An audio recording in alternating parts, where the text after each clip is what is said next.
What was the year of administrative law? Year कौन सा था? ऐसे कैसे? किसी एक्ट का ईयर ना हो, सेक्शंस ना हो? हाँ, एडमिनिस्ट्रेटिव लॉ एक्चुअली में कोई लॉ नहीं था. Administrative law was administering the law. हम लोग यहाँ पर क्या कर रहे थे? हम लोग लॉ को चेक कर रहे थे. बेसिकली हमारे लॉ के पास अथॉरिटी होती है, सॉरी पार्लियामेंट के पास अथॉरिटी होती है लॉ बनाने की, लेकिन वो अनफेयर लॉ ना बना दे या गलत लॉ ना बना दे, इसको चेक करने के लिए जो बनाया गया है उसको क्या कहा जाता है? Administrative law. ठीक है, हम लोग इसमें देख रहे थे एडमिनिस्ट्रेटिव डिस्क्रिशन. एक पॉइंट हमने आपको समझाया था, ये देखिए एडमिनिस्ट्रेटिव डिस्क्रिशन, इसका मतलब क्या था? एडमिनिस्ट्रेटिव डिस्क्रिशन मतलब एडमिनिस्ट्रेशन के पास सम सॉर्ट ऑफ डिस्क्रिशन है कि वो अपने हिसाब से रूल्स, अपने हिसाब से प्रोसीजर बना सकते हैं, और इसी डिस्क्रिशन का वो कई बार गलत इस्तेमाल करते हैं, जिसका जुडिशियल रिव्यू होता है. ठीक है, जुडिशियल रिव्यू में देखिए 3 मोड्स थे. कौन कौन से? कॉन्स्टिट्यूशनल, स्टैट्यूटरी एंड ऑर्डिनरी और इक्विटेबल. जिसमें से हम लोग पहला पढ़ रहे थे कौन सा? कॉन्स्टिट्यूशनल. कॉन्स्टिट्यूशनल का मतलब ये था कि हमारे कॉन्स्टिट्यूशन में कई जगह ऐसे प्रोविजंस हैं जहां पर ये लिखा हुआ है कि लॉ जो बनाया गया है उसको चेक किया जा सकता है. ठीक है, जुडिशियल रिव्यू में देखिए यहां से आई थिंक हम लोग को स्टार्ट करना था. Stages of judicial review. Okay, stages of judicial review में देखिए 2 स्टेजेस में चेकिंग हो सकती है. सबसे पहला है eight the stage of delegation, और दूसरा था eight the stage of exercise of discretion. Delegation का मतलब क्या हुआ? जब हम अपनी पावर डेलीगेट कर रहे हैं कि हमने किसको ये पावर दी है, सही पर्सन को पावर दी है कि नहीं दी है, that is what is delegation. ठीक है, जैसे हमने आपको बताया था मॉनिटर उस पर्सन को बना दिया गया जो सबसे टॉकेटिव बच्चा था. यहां सवाल इस पे उठेगा कि जिसको मॉनिटर बनाया है ये सही बनाया है कि नहीं बनाया है. ठीक है, this is what is questioning the delegation of power. अब जिसको मॉनिटर बनाया है उसके पास पावर्स क्या क्या हैं, वो कैसे काम कर रहा है, क्या काम कर रहा है, this is what is discretion. ठीक है, तो सबसे पहले हम लोग देखेंगे judicial review at the stage of delegation of discretion. Now, any law can be challenged on the ground that it is violative of constitution. पहली लाइन आपको समझ में आ जानी चाहिए. कह रहे any law can be challenged on the ground that it is violative of constitution. क्या constitution से conflict होने पे law invalid हो सकता है? Yes? Okay. And therefore laws conferring administrative discretion can thus also be challenged under the constitution. अब इसमें देखिए 2 सिचुएशंस आते हैं. यहाँ पे आइए पैराग्राफ, हाँ यहाँ पे third, the courts exercise. Mark करिएगा, the court exercise control over delegation of discretionary power to the administration by adjudicating upon the constitutionality of the law under which such powers are delegated. थोड़े hi fi words है लेकिन understand करिएगा. The courts exercise control over delegation of discretionary power. बताओ किस चीज पे controlling करी जा रही है?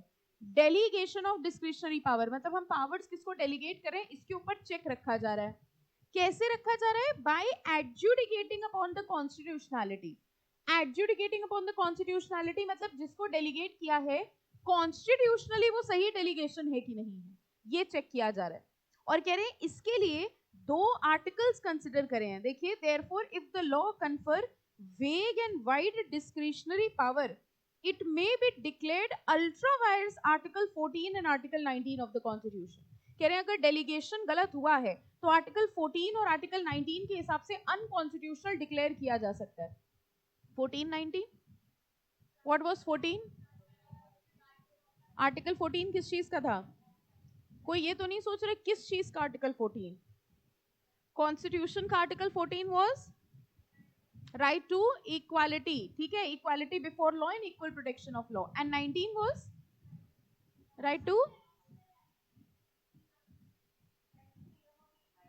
Freedom, rights relating to freedom. आपको याद है राइट्स रिलेटिंग टू फ्रीडम में हम लोग ने एक चीज देखी थी कि हमारे पास फ्रीडम है लेकिन गवर्नमेंट रीजनेबल रिस्ट्रिक्शंस लगा सकती है. ठीक है, अब वो रिस्ट्रिक्शन रीजनेबल है कि नहीं है इस पे हम लोग एडजुडिकेशन कर सकते हैं. ठीक है, तो देखिए नहीं नहीं नहीं, ये अभी इसी पे आएगा. पहले 14 पढ़ते हैं फिर बता रहे कैसे आएगा 19 में. देखिए, administrative discretion in article 14. Article 14 actually this is discretion of delegation. आपको समझ में आया? एक है एक्सरसाइज ऑफ डिस्क्रिशन और एक है डिस्क्रिशन ऑफ डेलीगेशन. मतलब हम किसको डेलीगेट कर रहे हैं, किसको नहीं डेलीगेट कर रहे हैं, इसका डिस्क्रिशन. अब समझ में आया? देखो, administrative discretion in Article 14. Article 14 of the Constitution provides for equality before law. It prevents arbitrary discretion being vested in the executive. Arbitrary discretion कह रहे हैं आपके पास arbitrary discretion नहीं है कि आप जिसको चाहें उसको डेलीगेट कर दें. जैसे फॉर एग्जाम्पल किसी भी एक्ट में लिखा होता है, जैसे आपकी के एक्ट में, कंपनी सेक्रेटरीज एक्ट में क्या लिखा है कि जो कोर्स कंटेंट डिसाइड करने की पावर्स हैं वो किसको दे दी गई हैं, आईसीएसआई को. ठीक है, ये जस्टिफाइड है. लेकिन अगर मान लो उन्होंने आईसीएसआई की जगह कुछ और लिख दिया होता, कोई और बॉडी लिख दी होती, तो वो जस्टिफाइड नहीं होता, क्योंकि आपका कोर्स कंटेंट डिसाइड करने की एप्रोप्रिएट बॉडी कौन हो गई, आईसीएसआई. तो ये कह रहे हैं किसको डेलीगेट किया जा रहा है, इसका डिस्क्रिशन का इस्तेमाल सही से किया जाएगा, वो आर्टिकल 14 के अगेंस्ट नहीं होना चाहिए. इसका देखो एक एग्जाम्पल है, केस लॉ मार्क कर लीजिएगा.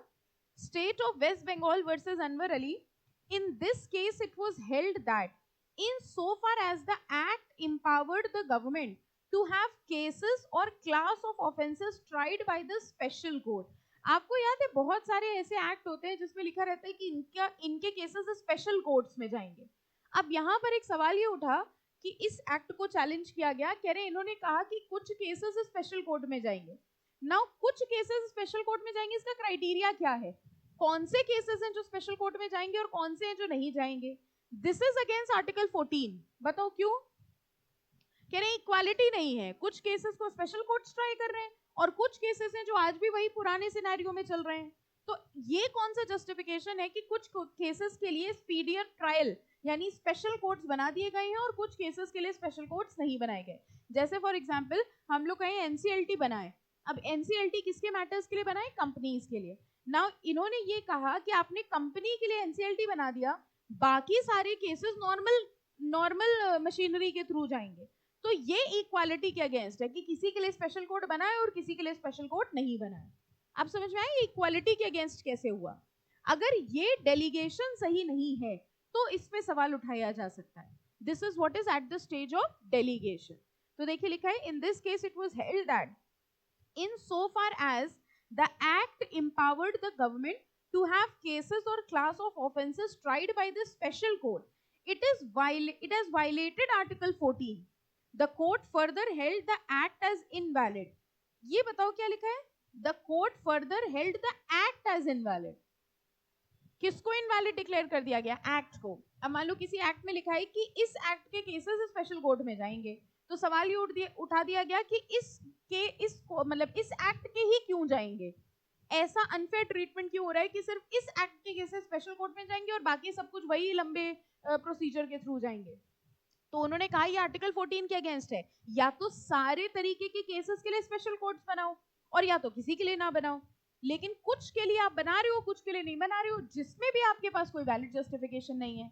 तो इस केस में ऐसा कहा गया कि एक्ट में जहां लिखा है कि इस एक्ट के केसेस स्पेशल कोर्ट में जाएंगे, उस एक्ट को इनवैलिड डिक्लेयर कर दिया गया. समझ में आया क्या इनवैलिड डिक्लेयर हुआ? एक्ट कॉन्स्टिट्यूशनल ग्राउंड्स में, because it was against article 14. देखिए लिखा है court held the act as invalid as there is no yardstick और measure for grouping either of person और ऑफ केसेस और offences so as to distinguish them from others outside the purview of that. अब जैसे NCLT बना, तो NCLT में equality नहीं infringe हो रही है. क्यों? क्योंकि उन्होंने कहा कंपनीज के जितने केसेस हैं वो चले जाएं एनसीएलटी में. ऐसे ही ग्रीन ट्रिब्यूनल होता है, ग्रीन ट्रिब्यूनल में उन्होंने कहा इन्वायरमेंट के जितने केसेस हैं वो चले जाएं. कम से कम क्राइटेरिया तो है कि किस क्राइटेरिया के बेसिस पे स्पेशल कोर्ट्स बनाए. लेकिन अगर मान लीजिए देयर इज नो क्राइटेरिया, तो कुछ केसेस स्पेशल कोर्ट्स में जाएंगे, कुछ में नहीं जाएंगे. इसको आर्टिकल 14 के अगेंस्ट डिक्लेयर इनवैलिड कर दिया जाएगा. आपको समझ आया टॉपिक क्या है? हम लोग पढ़ क्या रहे हैं? Judicial review. कौन चेक कर रहा है? जज. क्या चेक कर रहा है? एक्ट को चेक कर रहा है. अब एक्ट को चेक कर रहा है at the power of delegation. कह रहे हैं आपको डेलीगेशन दिया गया कि आप इन केसेस को किस अथॉरिटी के पास लेके जा रहे हैं. एक्ट ने उस डेलीगेशन में लिख दिया कि हम स्पेशल कोर्ट्स में जा रहे हैं. अगर स्पेशल कोर्ट्स का आपके पास कोई क्राइटेरिया नहीं है तो इस डेलीगेशन को इनवैलिड डेलीगेशन मान लिया जाएगा. अगेंस्ट आर्टिकल 14 मान लिया जाएगा और इनवैलिड डिक्लेयर कर देंगे। लिंकिंग समझ में आई? टॉपिक देखो क्या पढ़ रहे थे, बहुत ध्यान से इसको रखना, या तो अगेन आई से या तो समझ में आएगा या तो नहीं समझ में आएगा। Judicial review at the stage of delegation. Delegation किस चीज को हुआ? उस एक्ट की अथॉरिटी को।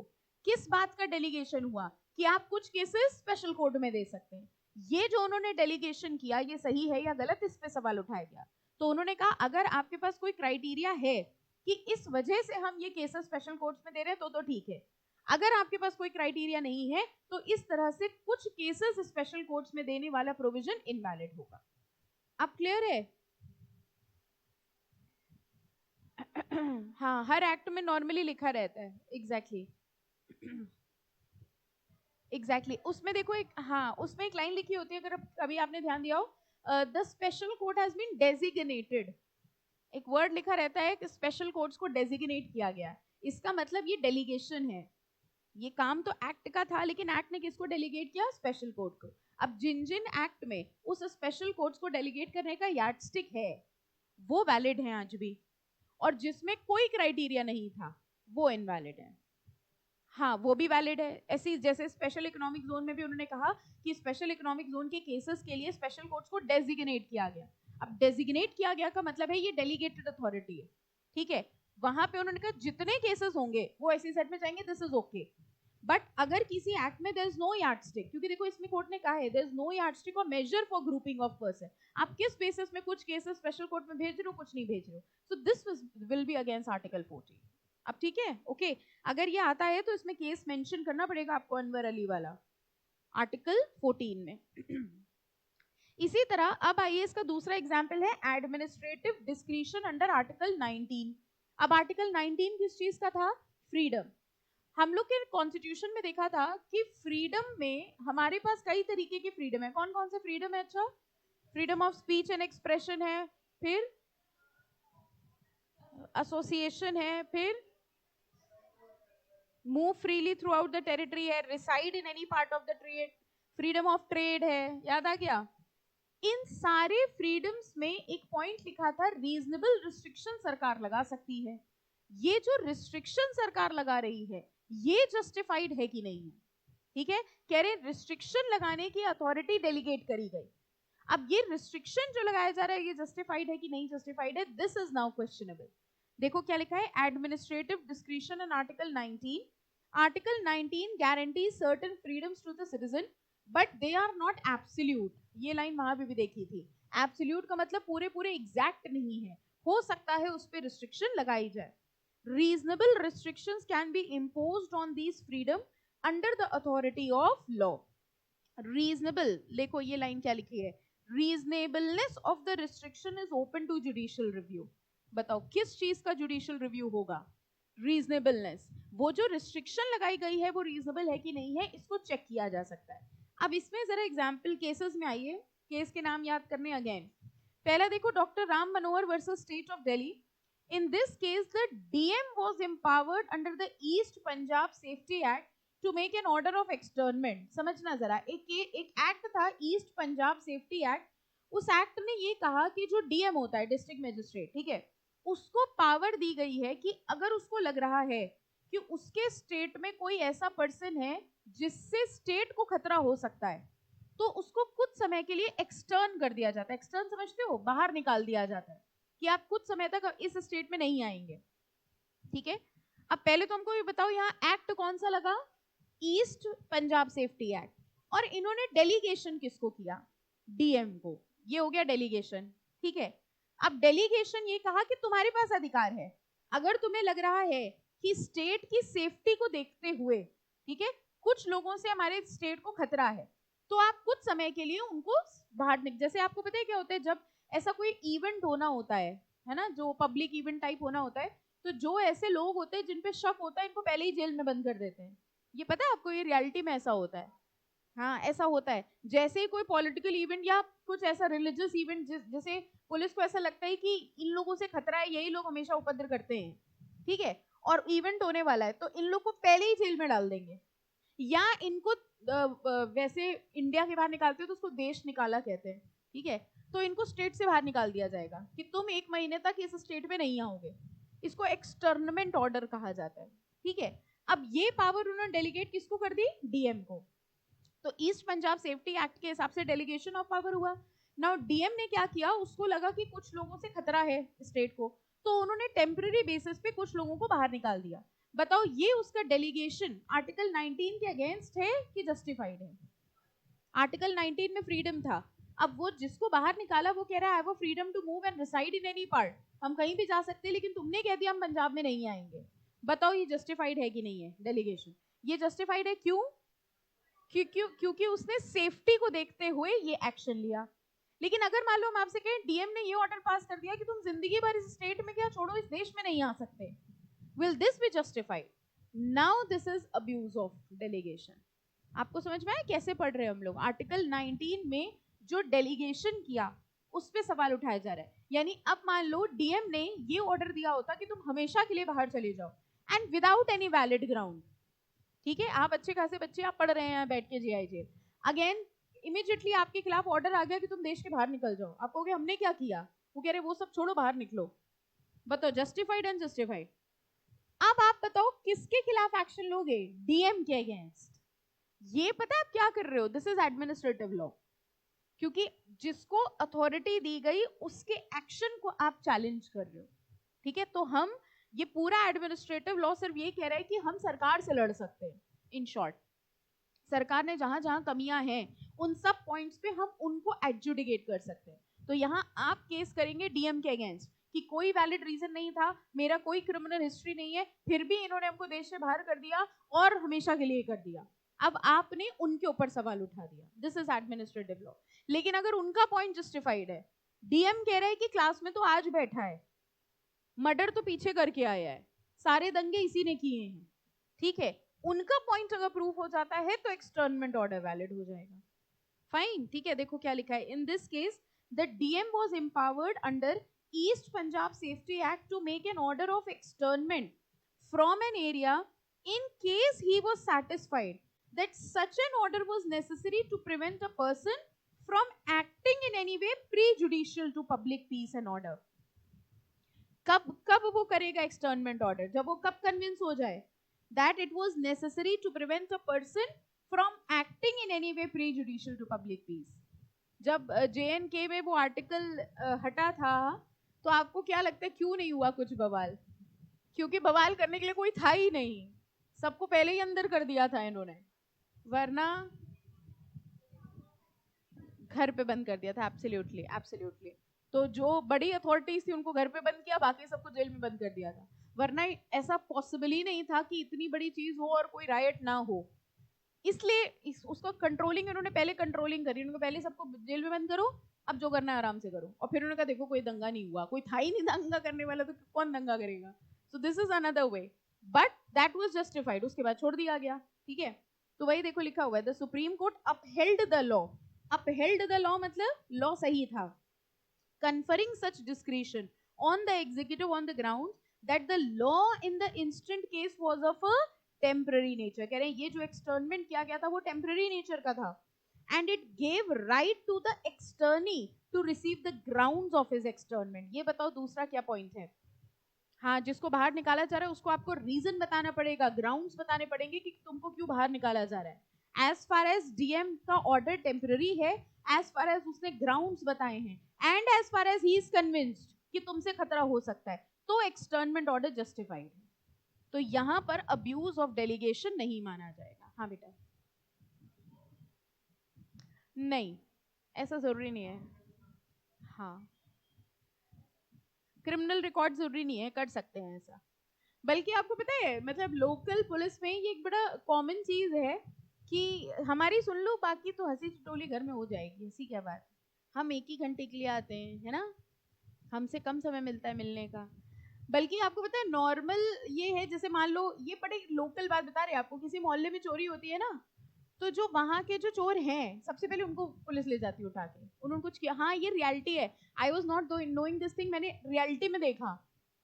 हाँ, तो उन्होंने मतलब बताया जो थे कि वो पकड़ ले गए उनको। हमने कहा क्यों? कह रहे नहीं, कहीं चोरी की खबर आती है सबसे पहले उनको ले जाते हैं, उनको मारना पीटना शुरू करते हैं। हाँ हाँ, ये local police, this is unauthorised, this is unauthorised. But और पता है वो जो है अब लोकल वाले, उनकी जान पहचान है भाई, जो हर हफ्ते जा रहा है। हाँ हाँ, उनकी जान पहचान हो गई, मतलब अब कि अच्छा बुलवा लिया गया, उनको नाम से जान रहे हैं सब, चलो आओ, चोरी हुई है कुछ भी।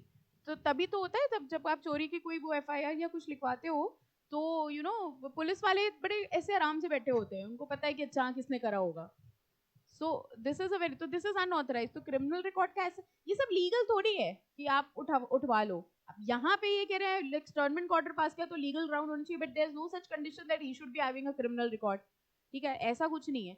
तो रिकॉर्ड क्रिमिनल की कोई बात नहीं है, लेकिन लोकल पुलिस बड़ा करती है, ये सबसे पहले उनको उठा लेती है, तुम लोग चल चलो, फिर ढूंढते हैं कौन होगा। ठीक है। हाँ, परमानेंट नहीं हो सकता, परमानेंट नहीं हो सकता, नहीं परमानेंट नहीं हो सकता। हाँ एग्जैक्टली exactly. क्योंकि हम आपको एक किसी वजह से बाहर भेज रहे हैं, वो वजह हमेशा की कैसे, और इतना ही वजह है तो फिर जेल में डालो उसको, हमेशा के लिए बाहर भेजने का क्या मतलब है। ठीक है, इसी यही सेम केस इसमें भी है। सेम इसमें भी देखो, the supreme court upheld the validity of section 57, इसमें बॉम्बे पुलिस एक्ट था, authorising any of the officers specified therein to extern convicted person from the area of jurisdiction. एक और फ्रॉड याद आया है, बता दें आपको, जब से तुम लोग मिले हो हमें फ्रॉड केसेस मिलते रहते हैं, हम क्या करें बताएं। अभी ये समझाएंगे। अभी last to last I was studying in the newspaper. तो ये क्या हुआ, कई बार क्या होता है एटीएम से जब आप पैसा निकालते हैं तो उसमें क्या होता है कि मैसेज आ जाता है कि योर ट्रांजैक्शन इज सक्सेसफुल, लेकिन पैसा नहीं आता। ऐसा हुआ है क्या आपके साथ? हाँ, तो हुआ है ऐसा, कई बार होता है, उसमें मैसेज आ जाता है your transaction has been successful, और पैसा बाहर नहीं निकलता। तो उसमें अभी एक फ्रॉड पकड़ा गया है कानपुर में, दो लोग थे, what they used to do is, उन्होंने ना कुछ आयरन प्लेट ऐसे बनाई हुई थी, करा हुआ है। अच्छा, तो उन्होंने, मतलब पता है तुम्हें मोडस ऑपरेंडी, हम तो मतलब शॉक्ड हो गए, पता है क्या किया उन्होंने, आयरन की प्लेट उन्होंने बनाई हुई थी। अब एग्जैक्टली तो मुझे नहीं पता, मिले नहीं उनसे, लेकिन मुझे लगता है वो क्या करते थे, वो उसको ना पहले जाके फंसा देते हैं ऐसे अंदर। हाँ, पैसा बाहर नहीं आता। फिर उन्होंने पता है क्या किया, फिर बंदे ने डाला, वो फ्रस्ट्रेट हो गया, पैसा नहीं निकल रहा, पैसा नहीं निकल रहा, वो चला गया। ठीक है, इन्होंने एक नेल बनाया, आर्टिफिशियल नेल, नाखून। ठीक है, नेल आर्टिफिशियल बनाया, फिर उससे वो आयरन प्लेट निकालते हैं, और वो पैसा उस आयरन प्लेट में होता है, फिर वो लेके चले जाते हैं। कानपुर का केस बता रहे हैं हम आपको, दो लोगों को अरेस्ट किया गया फॉर दिस थिंग, एसबीआई के एटीएम का। मतलब हमने जब ये खबर पढ़ी तो मुझे लगा कि कहाँ तक सोच पहुंच गई। इतना दिमाग अगर सीएस में लगा ले लोग तो पढ़ लिख के कुछ बन जाए, बट आप फ्रॉड की लिमिट देख रहे हो। और आपके साथ डिस्कस हम इसलिए करते हैं कि बी अलर्ट, बी अवेयर। और चांस की बात है, जब से आप मिले ऐसे ही केसेस, रोज एक साइबर फ्रॉड का केस सामने आ जाता है। तो एटीएम से जब भी निकालें, हमेशा whenever you have to withdraw some amount, सबसे पहले 100 रुपए निकालो, सबसे पहले 100 निकालो, अगर फंस रहा हो तो भैया ठीक है, ठीक है, इकट्ठा। और स्पेशली दे टारगेट सीनियर सिटीजन्स, वो ना पेंशन वेंशन निकालने जाते हैं स्पेशली, तो दे इतनी मुश्किल से वो एक ही बार डाल के निकाल पाते हैं कि चलो 10,000 रुपए निकाल रहे हैं। अब वो पूरा फंस गया, वो फ्रस्ट्रेट होकर बाहर चले गए, और इन्होंने अपना वो निकाल लिया, नेल बना लिया आर्टिफिशियल, बताओ। तो पकड़ में तो ऐसे ही आया ना, उन्होंने सिर्फ एसबीआई के एटीएम टारगेट करे थे, जब बहुत नंबर ऑफ टाइम्स, हाँ जब बहुत नंबर ऑफ टाइम्स एसबीआई में कंप्लेन गई ना कि मैसेज आ रहा है, भाई बैंक सीधे बोल देता हमारी तरफ से हो गया है। ठीक है, फिर जब एसबीआई के ऑफिशियल्स ने वो चेक कराया camera, then they came to this thing, तब पकड़ में आया है, उसके पहले बहुत लूट चुके थे। बस डर आपको बताते वक्त हमें ये लगता है आइडिया ना आ जाए, बस वही लग रहा है पास आस हो जाओ तो ठीक है, पता चला पास नहीं हो रहे, फ्रस्ट्रेशन में ही आयरन और नेल ही बनवा डाला कि ये सही। मैम ने जेआईएल जो पढ़ाया उसके अलावा भी कुछ समझाया था, है ना, नए नए फ्रॉड्स बताए थे। एनीवेज, ये देखो बॉम्बे पुलिस एक्ट में भी ये हुआ, authorising any officer specified therein to extern convicted person from the area of jurisdiction. तो जो कन्विक्टेड पर्सन थे उनको बाहर निकालने का वो दिया गया ऑर्डर, वो जस्टिफाइड होगा कि नहीं होगा? यस, जस्टिफाइड होगा as far as temporary nature का हो, एंड अगर ग्राउंड्स बताए गए हैं तो एक्सटर्नमेंट ऑर्डर जो है वो वैलिड होंगे। इसी तरह एक और देखो, HR 32 वाला केस देखना, the supreme Court in this case declared a licensing provision invalid as it conferred an uncontrolled and unguided power on the executive. अब देखना हुआ क्या, कह रहे हैं गोल्ड कंट्रोल एक्ट था 1968 का, provided licensing of dealers in gold ornaments. पहले बताओ ये था क्या? जो लोग गोल्ड के ऑर्नामेंट्स बनाते हैं उनको लाइसेंस देने का एक्ट था कि किसको लाइसेंस मिलना चाहिए किसको नहीं। अब एक्ट में लिख दिया गया the administrator was empowered to grant or renew licence having, मतलब considering the matters number of dealers existing in a region, कि कितने डीलर हैं उस हिसाब से पता चलेगा कि तुमको लाइसेंस मिलेगा कि नहीं मिलेगा। एंटिसिपेटेड डिमांड, गोल्ड की डिमांड कितनी है तब डिपेंड करेगा तुम्हें लाइसेंस मिलेगा कि नहीं। Suitability of the applicant, applicant suitable है कि नहीं, और पब्लिक इंटरेस्ट, उन्होंने कहा ये फैक्टर्स देख के डिसाइड किया जाएगा कि you will get the licence or not. इसको चैलेंज कर दिया गया। उन्होंने कहा ये ग्राउंड्स थोड़ी ना हो सकते लाइसेंस ना देने के। Are you understanding? देखो, the Supreme Court held that all these factors were vague and unintelligible. Are you understanding? जैसे आपने पूरा कोर्स किया और उसके बाद आपसे कहा जाए, आपने कहा डिग्री दो, आपने नहीं, डिग्री तुमको मिलेगी कि नहीं मिलेगी ये इस बात पे डिपेंड कर रहा है कि कितनी डिमांड है सीएस की। आप कहेंगे ये क्या पागल की पंती की बात है, हमने एग्जाम क्वालिफाई किया हमको दो। सिमिलरली अगर मेरे पास लाइसेंसिंग के सारे पेपर हैं तो हमको लाइसेंस दो गोल्ड का। ये कह रहे नहीं, हम ये देखेंगे उस रीजन में, कह रहे आपको डिग्री मिलेगी कि नहीं इस बात पे डिपेंड करेगा कि कानपुर में कितने सीएस हैं।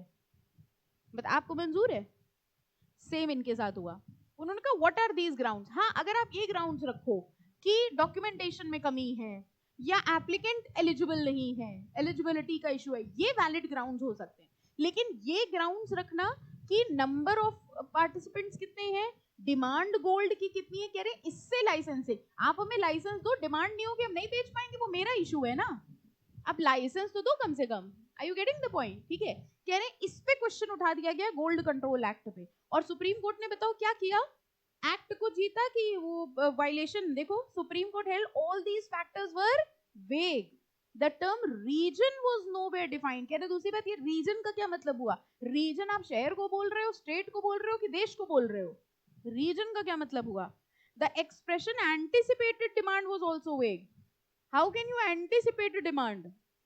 भाई एंटिसिपेट डिमांड मतलब एक एक्सपेक्टेड फिगर है, हमको ऐसा लगता है, फोरकास्टेड है, कह रहे हमको ऐसा लगता है कि आगे डिमांड नहीं होगी इसलिए हम तुम्हें लाइसेंस नहीं देंगे। कह रहे हैं this will not be justified, ये फैक्टर जस्टिफाइड नहीं होगा। The expression suitability of the applicant and public interest did not contain any objective standards or norms। कह रहे हैं suitability में भी कोई norms नहीं थे, आपको norm देना चाहिए ना कि ये चीजें हैं तो लाइसेंस मिलेगा, लेकिन कोई norms नहीं थे। इस वजह से इस गोल्ड कंट्रोल एक्ट के इस प्रोविजन को इनवैलिड डिक्लेयर कर दिया गया। अब देखो किस चीज में हो रहा है डेलीगेशन, किसको डेलीगेशन था यहाँ? एडमिनिस्ट्रेटर को। इस एक्ट ने डेलीगेट किया एडमिनिस्ट्रेटर को कि तुम डिसाइड करो किसको लाइसेंस मिलना है किसको नहीं मिलना है, और इनकी इस डेलीगेशन ऑफ पावर के अगेंस्ट जुडिशियल रिव्यू हो गया। टॉपिक समझ में आया क्या पढ़ रहे हैं हम लोग? हम लोग जुडिशियल रिव्यू पढ़ रहे थे। जुडिशियल रिव्यू में 3 मोड्स होते थे कॉन्स्टिट्यूशनल। पहला हम लोग कॉन्स्टिट्यूशनल पढ़ रहे हैं जिसमें हम लोग ने 2 स्टेजेस पढ़े, कौन कौन से? Eight the stage of delegation, और दूसरा होता है eight the stage of discretion. Delegation वाला जो है, डेलीगेशन वाले में हम लोग ने 2 पढ़े, आर्टिकल 14 एंड आर्टिकल 19। आर्टिकल 14 में कौन सा वाला केस था? केस का नाम बताओ। अनवर अली, ठीक है, स्पेशल कोर्ट्स वाला। और आर्टिकल 19 में कौन सा था? एक राम मनोहर याद कर लो, एक बंतिस याद कर लो, ठीक है। अब आ जाइए judicial review at the stage of exercise of discretion. मतलब आपके पास डिस्क्रिशन है, आपको जो डिस्क्रिशन दी गई वो तो सही है, लेकिन आपने उस डिस्क्रिशन का सही इस्तेमाल किया कि नहीं किया, इस पे सवाल उठाया जा रहा है।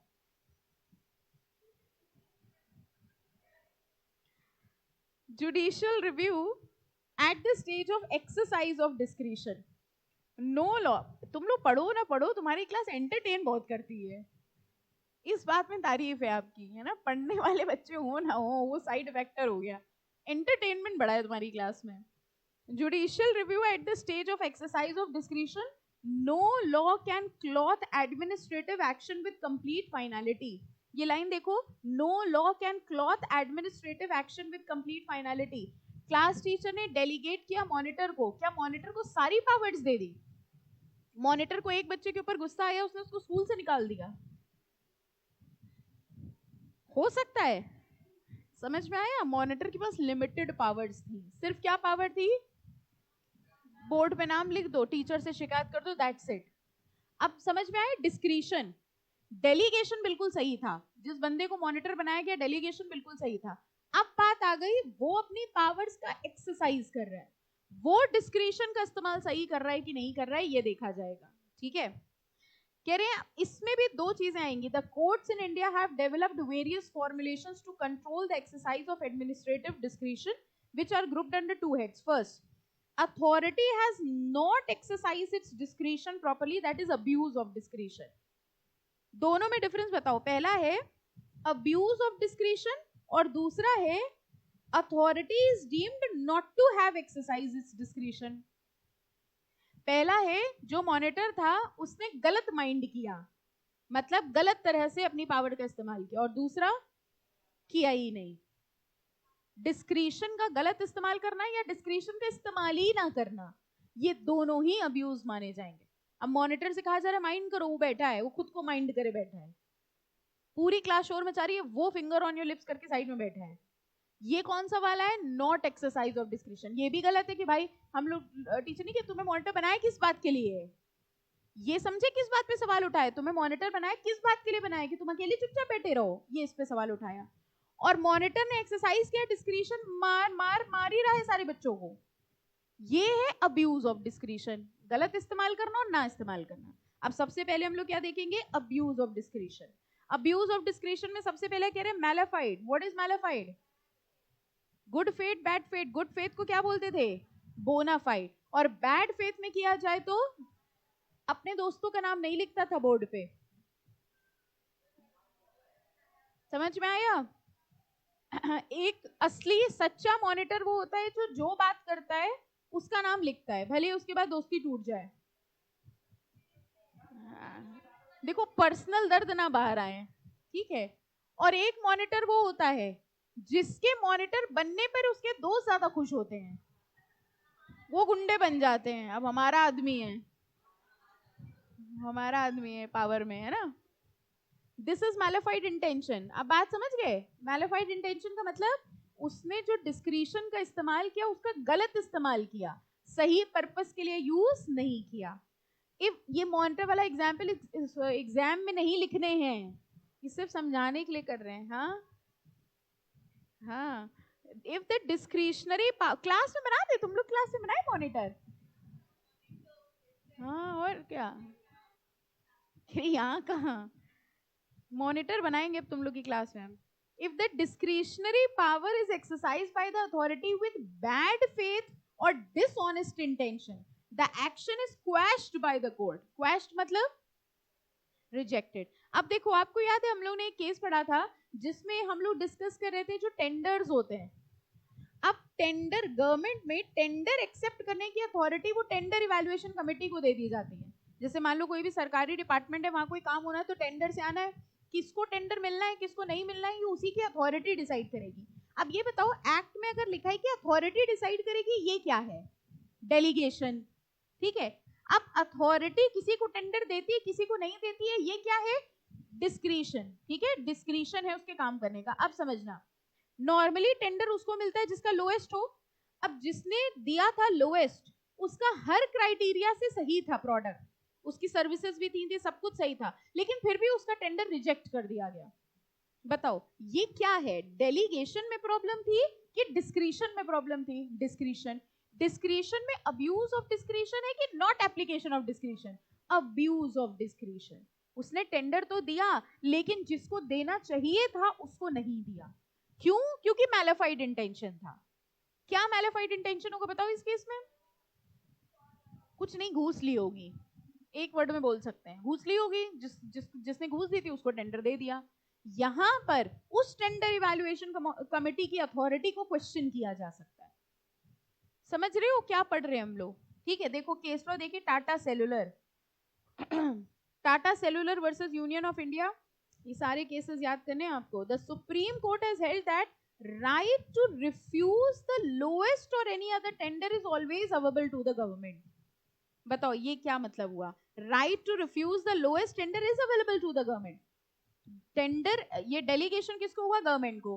गवर्नमेंट एक्सेप्ट भी कर सकती है, रिजेक्ट भी कर सकती है, लोएस्ट वाला भी रिजेक्ट कर सकती है, लेकिन but the principles laid down in article 14 of the constitution have to be kept in view, मतलब इक्वालिटी को ध्यान में रखते हुए करना, कुछ भी ऐसा ना कर देना जो तुम्हारे पर्सनल मोटिव्स को पूरा कर रहा हो.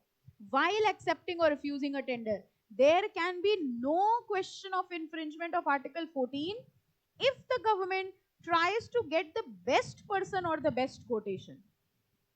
अगर वो बेस्ट पर्सन और बेस्ट कोटेशन को टेंडर देना चाह रही है तो वहां आर्टिकल 14 की बात नहीं आएगी. मतलब आप सबने टेंडर भरा, इनका लोएस्ट था विद बेस्ट सर्विसेज, तो हमने इनको टेंडर दे दिया. आप सब चले गए कोर्ट के आर्टिकल 14 के अगेंस्ट हुआ, इनको मिल गया हमको नहीं मिला. इवन दो लोगों ने सेम प्राइस पे टेंडर भरा, ठीक है, हमने एक का एक्सेप्ट किया एक का रिजेक्ट किया, दूसरा वाला चला गया कोर्ट की, हमारा रिजेक्ट हो गया इनका एक्सेप्ट हो गया जबकि सेम प्राइस था. बताओ क्वेश्चनेबल हो सकता है कि नहीं? अगर गवर्नमेंट ये प्रूव कर दे कि the quality of services which this person is giving is better तो ठीक है, लेकिन अगर मेरे पास कोई वैलिड जस्टिफिकेशन नहीं है, नेचुरल जस्टिस के प्रिंसिपल्स नहीं है, तो हम सरकार के ऊपर क्वेश्चन उठा सकते हैं. ठीक है, देखिए लिखा है of course if the said power, नहीं उसके ऊपर वाली लाइन देख लो, the right to choose cannot be considered to be an arbitrary power. कह रहे हैं आर्बिट्ररी पावर नहीं है कि जिसका मन चाहा उसको दिया, जिसका मन हुआ उसको नहीं दिया. ठीक है, of course if the said power is exercise for any collateral purpose the exercise of that power will be struck down. समझ आ गया? हम लोग क्या पढ़ रहे हैं? डेलीगेशन पढ़ रहे हैं कि abuse of discretion? Abuse of discretion. Second इसमें आइए इररिलेवेंट कंसिडरेशन. इररिलेवेंट कंसिडरेशन मतलब आपको पावर दी गई है किसी और पर्पस के लिए, आप यूज कर रहे हैं किसी और पर्पस के लिए. एग्जाम्पल बताओ इसका क्या हो सकता है? पावर दी गई है किसी और पर्पस के लिए, यूज किया जा रहा है किसी और पर्पस के लिए. फॉर एग्जाम्पल मान लीजिए आपको गन दी गई लाइसेंसिंग प्रोविजंस के हिसाब से. गन जो लोग लाइसेंस के थ्रू लेते हैं किस पर्पस के लिए लेते हैं? है ना, पर्सनल सेफ्टी, कि दूसरों को अब तो लाइसेंस मिल गया गोली चलाने का. समझ में आया? Irrelevant consideration. कह रहे हैं आपको जो पावर, आपको जो डेलीगेशन किया गया था वो किसी और पर्पस के लिए किया गया था और आपने उसका यूज किसी और पर्पस के लिए करना शुरू कर दिया. अगर ऐसा है तो उस अथॉरिटी के ऊपर भी क्वेश्चन उठाए जा सकते हैं. देखिए, if a statute confers power for one purpose, its use for a different purpose is not regarded as valid. जैसे पुलिस को पावर दी गई है for the protection of the people, लेकिन अगर पुलिस अपनी पावर्स का इस्तेमाल कर रही है लोगों को परेशान करने के लिए, तो हम पुलिस अथॉरिटी के खिलाफ एक्शन ले सकते हैं कि भाई आपको पावर इसलिए नहीं दी गई है, आपको पावर इसलिए दी गई है. Okay, that is also abuse of discretion.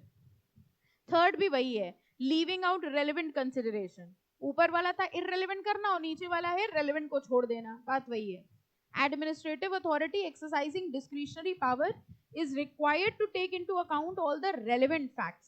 If it leaves out relevant consideration, its action will be invalid. Fourth बताओ,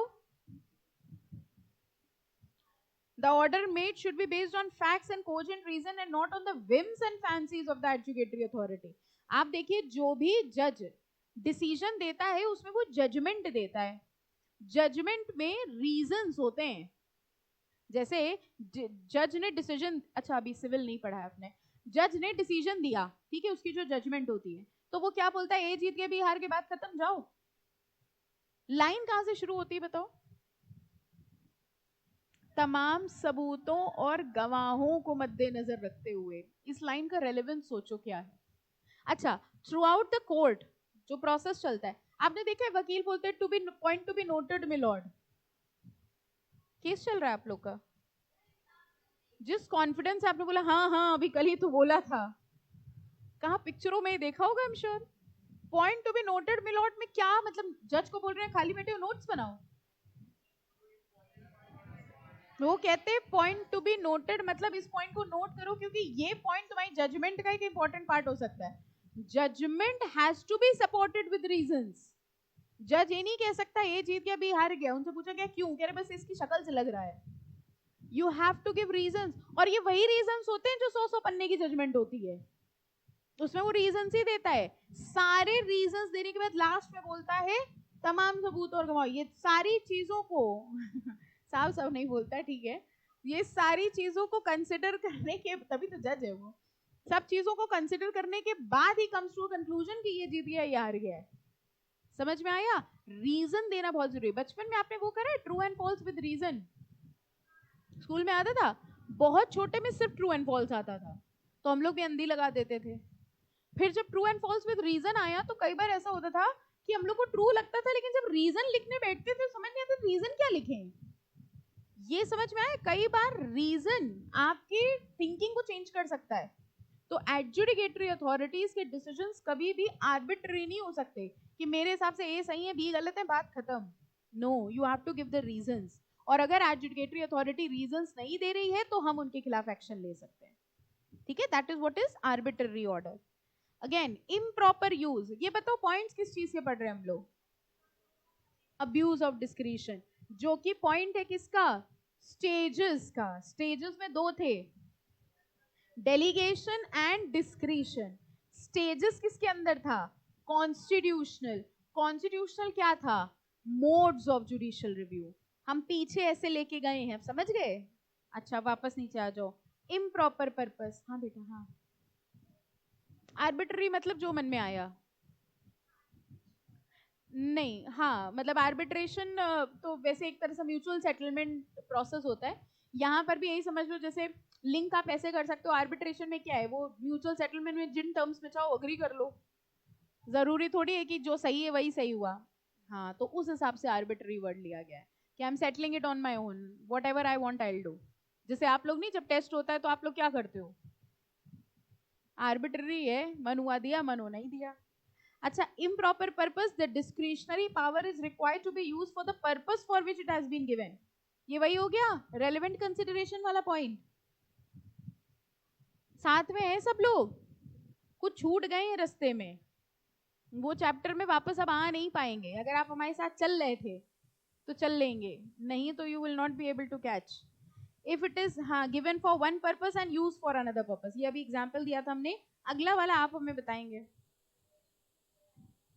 colourable exercise of power, case का नाम बताओ, अभी इस दिन याद दिलाया था।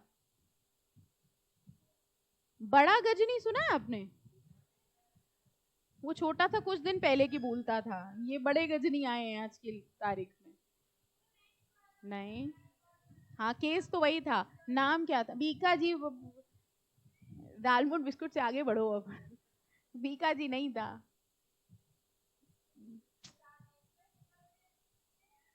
कैसे था? Kameshwar versus state of Bihar. Colourable legislation वही था, अगर आप अपनी पावर्स का गलत इस्तेमाल कर रहे हैं अपने पर्सनल पर्पस को यूज करने के लिए तो एक्ट को इनवैलिड हो जाएगा। अच्छा, सेवेंथ देखो, non compliance with procedural requirements and principles of natural justice. Non compliance with procedural requirement and principles of natural justice, बताइए। हमारे हर लॉ में एक बेसिक चीज होती है, opportunity of being heard. Her court किसी को भी फैसला सुनाने के पहले क्या कहती है? आपको अपनी सफाई में कुछ कहना है। हम सुने ना सुने वो बात अलग है, ये मौका देना जरूरी है। और अगर आपने ये मौका नहीं दिया, ठीक है, देन इन दैट केस हम उस अथॉरिटी पे क्वेश्चन उठा सकते हैं। जैसे कोई पुलिस आके आपको घर से उठा के लेके जा सकती है? क्या होते हैं? 3 अधिकार होते हैं आपके पास, बताओ। First you need to know the reason, ground of arrest. Second, personal knowledge से नहीं पूछ रहे हम, कॉन्स्टिट्यूशन का आर्टिकल पूछ रहे हैं। पहला, आपको रीजन पता होना चाहिए। दूसरा आपको एक कॉल करने का, कंसल्ट करने का मौका दिया जाता है अपने लीगल प्रैक्टिशनर के साथ। और तीसरा, मैजिस्ट्रेट के पास लेके जाना होता है विद इन 24 आवर्स। ये 3 अधिकार होते हैं। अगर बिना इन 3 अधिकारों के किसी पुलिस अथॉरिटी ने आपके खिलाफ एक्शन लिया तो आप उसके अगेंस्ट क्वेश्चन कर सकते हैं। सेकंड वाला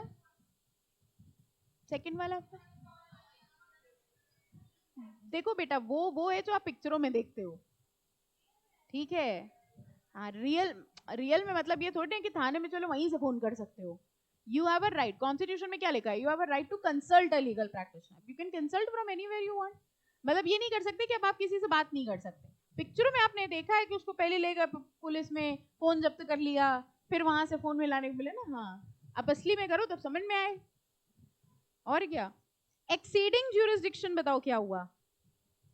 एक्सीडिंग ज्यूरिसडिक्शन मतलब उस कोर्ट के पास उतनी पावर नहीं थी, सिविल कोर्ट था, सजा सिर्फ दे सकता था 1 साल की, सजाए मौत दे के आ गया। समझ में आया एग्जाम्पल? कर सकता है नहीं कर सकता? नहीं कर सकता क्योंकि वो उसकी पावर्स नहीं थी। और अगर उस कोर्ट ने ऐसा कर दिया तो हम उस पर क्वेश्चन उठा सकते हैं। ठीक है, वैसे हमको एक बात बताओ, टॉपिक तो यही खत्म हो गया, कल पढ़ेंगे। Can you give me any example from the constitution कि अगर कोर्ट ने अपना ज्यूरिसडिक्शन एक्सीड कर लिया है तो how can be question? Question की पावर और क्या होती है? क्या? रिट्स। कौन से दो रिट्स थे? Prohibition and certiorari. याद आया? Prohibition and सर्टियोररी। प्रोहिबिशन पहले होता था और डिसीजन देने के बाद सर्टियोररी। चलो यहाँ पे स्टॉप करेंगे। Non application of mind next turn पे। मंडे को आपका एक छोटा सा होमवर्क है। आपका होमवर्क ये है कि अभी तक हम लोग ने जितने चैप्टर्स पढ़े हैं उन सबके जितने केस लॉज हैं उनकी आपको लिस्ट बना के लानी है। आई विल रिपीट, जितने केस लॉ हैं, केस लॉ में हमें पूरा नहीं चाहिए, सिर्फ नाम, जैसे doctrine of eclipse Bikaji Narayan, ठीक है, बस इतना एक एक लाइन में, ताकि याद रहे। इतनी लिस्ट बना के लानी है मंडे को अपने रजिस्टर पे। हो जाएगा? इंटरप्रिटेशन के नोट्स बन गए सबके? पक्का? ठीक है, मंडे को ये केस लॉ की लिस्ट बना के सब